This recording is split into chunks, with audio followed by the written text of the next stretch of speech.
परमात्मा कहते हैं कितने दयालु है ये कि जो भक्त रह गए उन ज्ञान तो सुनाता ही है दास रह करके, ऐसे तुम्हारे साथ गलतियां बनेगी, धोखे बनते हैं ऊपर।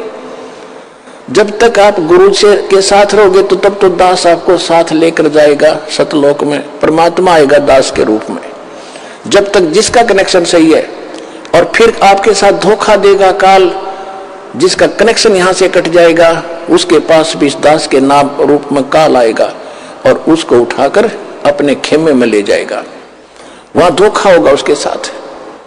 उसके लिए क्या है कि आपका कनेक्शन यहां बना रहे अंतिम सांस तक। और फिर उसका एक तरीका बता रखा है आपको और याद रखना ऐसे समय में। लेकिन उस समय तो तुम्हारी पार बसाएगी नहीं, क्योंकि आप यहां से कट चुके हो उसके खेमे में। हो जो जैसे समुद्री जहाज है, ये दास के शरण में, जो दास से उपदेश लेकर कबीर जी की शरण में आगे, तो आप समुद्री जहाज में बैठ गए। और इस पूरे विश्व में सारा काल भरा है और इसके ऊपर एक है ये जहाज समुद्री। इससे जो नीचे उतर गया उधर डूबेगा।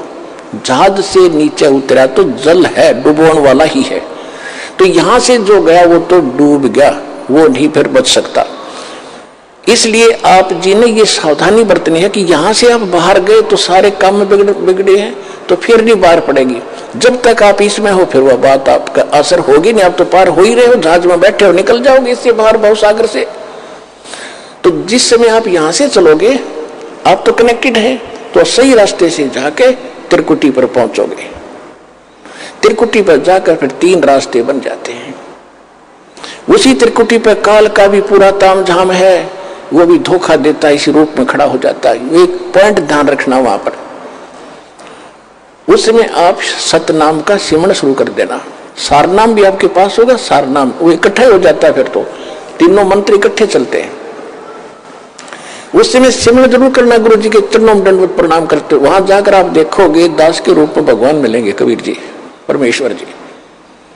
और वहां जाते दंडवत सभी करते ही है, तो दंडवत करते समय एक सिमरण अवश्य करना चाहिए। आप जब भी सिमरण करते हो एक सिमरण अवश्य करो सतनाम का, 10 सेकंड में हो जाता है। और फिर उठे, जब देखोगे एज इट इज है तो गुरु जी है, और नहीं तो फिर आपको दिखेगा, अन्य को नहीं दिखेगा जिसने सिमरण किया है। तो उसका फिर तो आप जब देखोगे कि उस काल होगा पर दास के रूप में, तो उसका चेहरा बदला होगा। तो आप अपने आप सावधान हो सकते हो वहां पर भी। लेकिन वहां बनेगी कुछ नहीं, तारीफ बसाओगी कुछ नहीं, वो तो पकड़ कर फिर ले ही जाएगा। क्योंकि यहां से जो कनेक्शन कट गया वो फिर आगे काम नहीं करेगा। तो इसलिए आपसे को सावधान रखने के लिए कह रहे हैं। तो फिर काल क्या करेगा, वो गुरु रूप में, दास के रूप में धर्मराज के पास ले जाएगा। अकाउंट करो जी जैसे ओरिजिनल का होता है, और वहां से उसका करवा कटपट कि जी विष्णु लोक में चल। क्योंकि आप जो पहले मंत्र में जाप करते हो, 7 मंत्र में से 5 नाम इन्हीं देवताओं के हैं। गणेश जी का, ब्रह्मा सावित्री जी का, विष्णु लक्ष्मी जी का, और शिव और पार्वती जी का, दुर्गा जी का। ये 5 तो नाम आपके पास है। अब जो कमाई आप कर रहे हो तो आपकी डिपॉजिट होगी, आपके बैंक में है, अध्यात्म बैंक हृदय में है, एक कॉपी ऊपर है, वहां चला जाता फैक्स। तब यहां से जाओगे तब आपको ब्रह्मा जी के लोक में भेज दिया कि पहले वहां जाओ, वहां पूंजी खत्म करोगे इस मंत्र की, कुछ तो यहाँ प्रयोग हो जाती है इसमें से, आपके यहाँ सांसारिक सुख आपको इससे दिए जाते हैं। शेष बचे आप वहां जाओगे, वहां खाओगे। जब वहां खत्म हो जाएगी, ब्रह्मा की पूंजी खत्म हुई, वहां देवता बना रहोगे, उसके बाद आपको विष्णु जी के लोक में भेजा जाएगा। विष्णु जी की जब पूंजी आपके वहां खत्म हो जाएगी इस मंत्र की, उसके बाद आप शिव जी के लोक में जाओगे।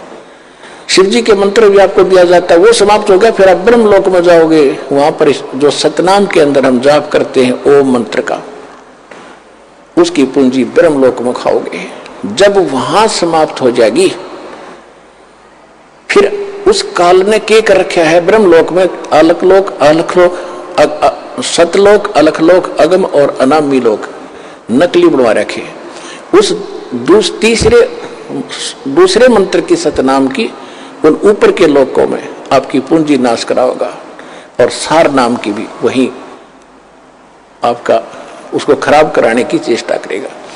तो परमात्मा कहते हैं कि यदि अरे भले आदमी तुझे उस समय भी मेरी याद आ जा।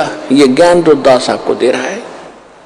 क्या बता रहा हूं कि ऐसा धोखा ना करियो, बहुत बड़ा छलावा होगा तुम्हारे साथ। आप यहां से देवता बन जाओगे, पूंजी तुम्हारी होगी, कमीशन इनका होगा, ब्रह्मा विष्णु महेश का। उनके होटल में रहोगे, सारे ठाठ देंगे, पर पुण्य तुम्हारे होंगे और भक्ति कमाई नष्ट तुम्हारी हो रही होगी।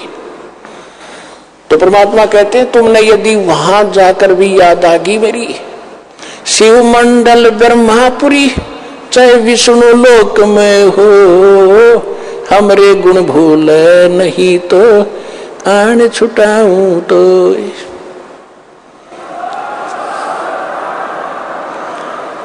यदि गलती बन गई और यहां से गुरुद्रोही होकर नहीं गए, दो प्रकार के होते हैं विमुख गुरु जी से। एक तो होता है गुरुद्रोही बन जाता है, यहां से जाकर निंदा करना, मेरे बारे में बुराई करना, बकवास करना, वो तो होगा गुरुद्रोही।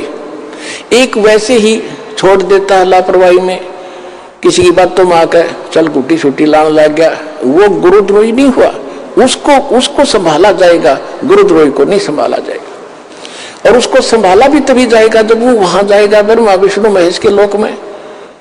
अब क्या करता है ये काल, जब ये परमात्मा कहते हैं यदि तुम वहां चले गए विष्णु के लोक में, शिव जी के लोक में, तुम्हें वहां बात याद आ गई कि गुरु जी तो ये कहा करते हमने तो सतलोक जाना है, यहाँ आए हुए व्यक्ति तो वापस जन्म मरण में होते हैं, हमारी पूंजी नष्ट होती है। कहते वहां भी अगर तू तड़फेगा, मुझे याद करेगा, वहां से भी छुटवा लाऊंगा। शिव मंडल ब्रह्मापुरी चाहे विष्णु लोक में हो, हमरे गुण भूला नहीं तो आन छुटाऊं ताई।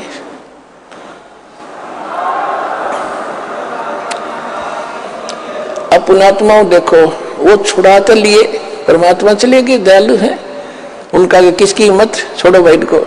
लेकिन अब आपको कहां ले जाएंगे वो? परमात्मा ने एक ब्रह्मांड में एक मिनी सतलोक बना रखा है। जैसे प्रत्येक देश में एक राजभवन, राजदूत भवन होता है, ऐसा मालिक ने एक जगह बना रखी, वहां खुद रहते हैं, वो मिनी सतलोक है। उनको जो ऐसे हैं पुकार कर लिया, हाथ से जोड़े रोए, उनको परमात्मा वहां रख लेते हैं। कहां पर? उस मिनी सतलोक में। वहां उनकी पूंजी खत्म नहीं होती, वहां भगवान के दरबार से सब कुछ मिलता है। जैसे यहाँ आगे, यहाँ पुण्यात्मा आपको भी मालूम है आप कितना दान करते हैं और कितने प्रतिशत भगत यहाँ दान कर रहे हैं, और 80% बेचारे किराया लेकर आते हैं और बाकी यहाँ भोजन खा रहे हैं, उनका कुछ खर्च ही नहीं हो रहा। तो इसी प्रकार ये तो एक मिनी सतलोक, ये तो एक वैसे रिहर्सल, वो वास्तव भगवान का स्थान है, लेकिन है वो यानी यहाँ इस लोक में वो मिनी सतलोक वास्तव वहां है, और वास्तविक सतलोक तो वो अलग है। तो उसमें उनका खर्च नहीं होता। और अब वो कैसे दयालु हैं, उनको स्टॉक रखेंगे। और अब जब दोबारा जैसे सतयुग गया, त्रेता गया, द्वापर गया, इनमें उनको छोड़ना शुरू करेंगे। जैसे 600 वर्ष पहले 64 लाख को छोड़ा था भगवान ने, 64 लाख, और परमात्मा आगे उनको चार्ज करके कि ये उल्टे डालने तो यहीं पड़ोगे पृथ्वी पर, और वो पूंजी आपके साथ है। लेकिन जो पूंजी आपकी थी वो न्यारी रख ली दाता ने, और अपनी तरफ से फिर से चार्ज करके तो आपका मनुष्य जीवन होता हुआ आ रहा है। ये सबसे पहले यहाँ जो आ रहे हैं वो 64 लाख आएंगे फर्स्ट, जो पहले रह गए थे। एक कथा सुनाता हूँ कई बार आपको, आज समय नहीं रहा, उसको फिर सुनाएंगे। परमात्मा ने एक परीक्षा की थी। 600 वर्ष पहले मालिक आए थे कबीर जी धानक रूप जुलाहे रूप में, और उस समय ना कोई ज्ञान सुनने वाला था, ना कोई कबीर साहब को भगवान मानता था। आशीर्वाद देते थे, लाखों लोग सुखी हुए थे, और 64 लाख शिष्य बने थे उस धानक जुलाहे के। और उस समय फिर आपको चार्ज करके केवल प्रथम 5 नाम दिया करते थे, पहले मंत्र का, दो भी नहीं देते थे उसमें से, वो फर्स्ट एंड लास्ट नहीं देते, केवल बीच के 5 नाम ये देगे। वो उससे आप भक्ति करते रहे, जन्मते रहे, मरते रहे, जन्मते रहे, मरते रहे, आपके अंदर भक्ति की चाह भी बनी रही, और आप आज फिर ठहगे भगवान का। यानी इस समय मोक्ष होगा यू अब आपका। अब आपके घरों में वो पुण्यात्मा आएंगी जो अभी स्टॉक बचा है उनके पास। अब छोटे छोटे बच्चे दास देख रहा है, इनके चेहरे से लगता है कितने मासूम है, कितने ढंग से यहाँ बैठते हैं, कोई सेवा करता है, कोई ऐसा इनके चेहरे से महसूस हो रहा है कि वो स्टॉक, वो बीज डाल दिया परमात्मा ने पृथ्वी पे, अरबों खरबों को पार करेंगे। ज्ञान लग रहा है आपके घर पे। तो ये चाहे किसी गरीब के जन्मे हैं, चाहे किसी अमीर के आ रहे हैं, चाहे आप अमीर हो चाहे गरीब हो, इस भगवान के दरबार में आए हो, तो पिछला भक्ति धन आपका एक जैसा है। रहा बात धर्म का, वो भिन्न भिन्न है, जिस कारण से आप यहाँ संसारिक सुविधाओं में थोड़ा सा अंतर है, लेकिन भक्ति के जो मंत्र है, जो भक्ति की शक्ति है, वो आपकी बराबर है सबकी। लेकिन ये बच्चे जो आपके घर आज जन्म ले रहे हैं तो सीधे सतलोक है, इनको पता नहीं माता मसाणी क्या होती है और को राम कहानी क्या होती है, ये सीधे पुण्य साथ लेकर आए हैं। इनको कोई कमी नहीं रहेगी, केवल भक्ति पर ज्यादा लगाना, इनको भक्ति करवाना, बुराइयों से बचा के रखना, ये सीधे पार हो जाएंगे। तो ये सभी मिलकर जो 64 लाख हैं, ये पहले ये